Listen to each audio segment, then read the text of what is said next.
I see my ghost everywhere. I see its rectangular shape glowing in people's hands. It is smooth, yet permanently indented by my fingers. It is worshipped. But the worship is not of me. They don't even see me. My ghost travels the earth while I toil, unnoticed, disregarded. To many, 2020 to 2021 was an unprecedented time.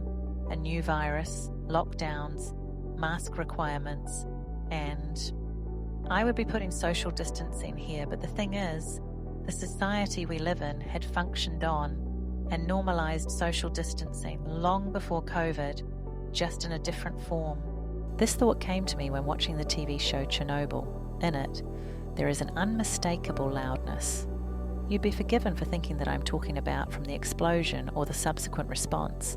However, the loudness I am referring to is immediately after the evacuation of Pripyat. Once the buses had evacuated much of the population, the camera looks on some abandoned apartment blocks. It pulls back slowly, looking back on the city as if it were too evacuating, with every increment of distance revealing hollow apartments and streets, once bustling with people.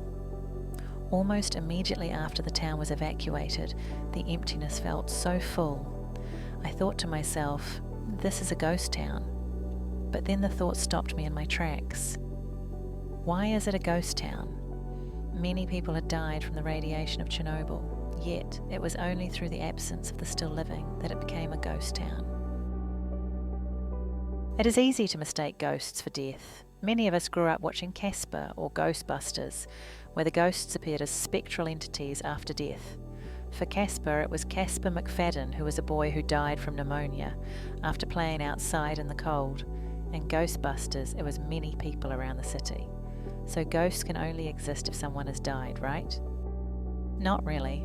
One can be very much alive and still be a ghost. The concept of a ghost town, far from being a semantic thing, is a good example of why. Ghosts are not created solely from the dead, but from a residue of life that interacted with the world. This can include the dead, but it can just as much include the living. Death is just the moment where the life that produced the residue is no longer present to hold it together. In other words, ghosts exist not after death, but after life.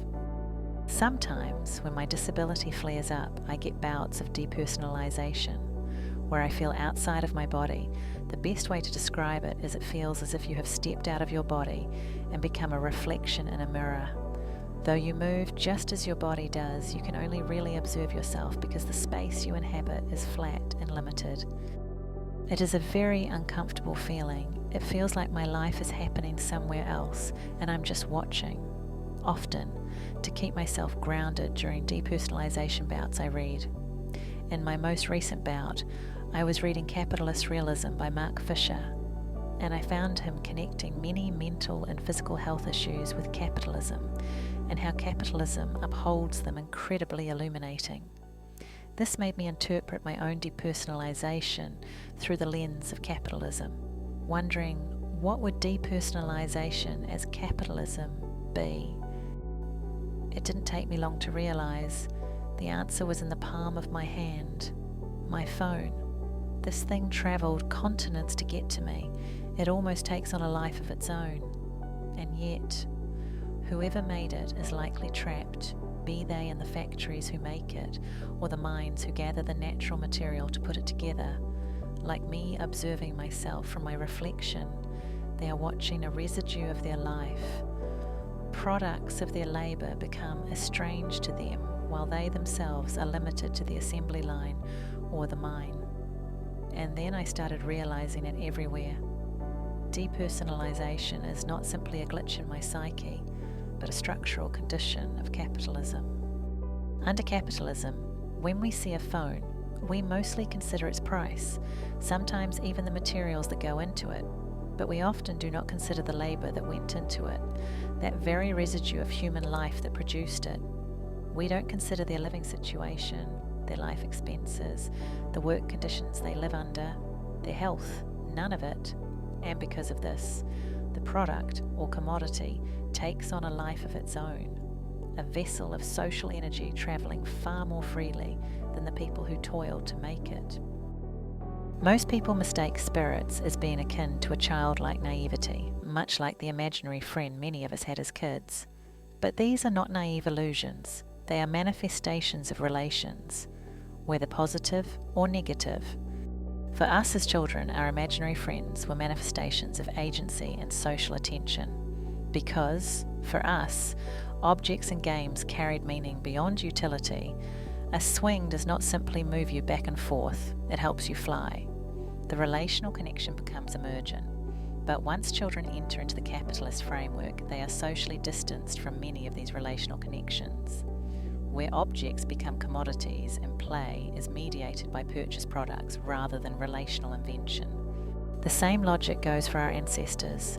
We believed in Taniwha, not because we were naive, but because we were not atomized as we are under capitalism. This is why capitalism, and especially neoliberal capitalism, seeks to establish itself as the end of history, as it does not want anyone to imagine a better world. Relational connections are a threat to capitalism. Estrangement and alienation are what it relies on. And this is what creates ghosts, spirits separated from the people they used to connect to. This brings me back to ghost towns. It isn't simply the absence of people that turns a place into a ghost town. A wide, untrodden savanna does not feel haunted after all. Ghosts appear from residue, not emptiness, existing halfway between presence and absence. I argued earlier that residue comes from life interacting with the world, and no human activity interacts with and changes the world more than labour. A ghost is a piece of life displaced from a life that seems to act independently. This is the exact function of the commodity under capitalism. Because we do not consider the labourer when considering our products, we create our own ghosts. The product becomes a ghostly residue, carrying the worker's life and effort, yet the worker is absent from it. This is why work feels so dehumanizing to so many. You do not feel like yourself at work because the material embodiment of yourself, a residue of your life, is being distanced from you. People don't say they put their blood, sweat and tears or heart and soul into a piece of work for no reason. This is not the same as giving something away, like a handmade gift. What's being taken away isn't just the object, but your connection to your own work. The capitalist attempts to obscure the fact that you exist so that the customer forgets that you exist, alienating you from the fruits of your labour.